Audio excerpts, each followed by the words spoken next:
हाँ तो भाई, आप सभी के भारी डिमांड पे ये पकौड़ी दोबारा बनने जा रही है, गोभी की पकौड़ी।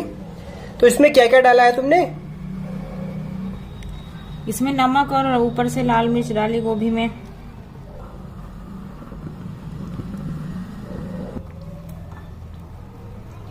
हाँ तो जैसा कि आप सब देख सकते हैं, अभी इसका तैयार हो गया है। अब इसमें गोभी डिप की जा रही है।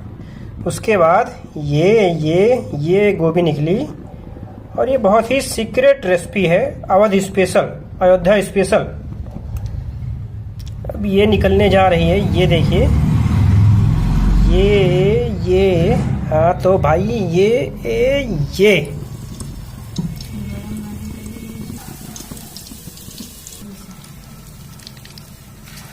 ये आ गया दूसरा, और इसके साथ में चाय भी है।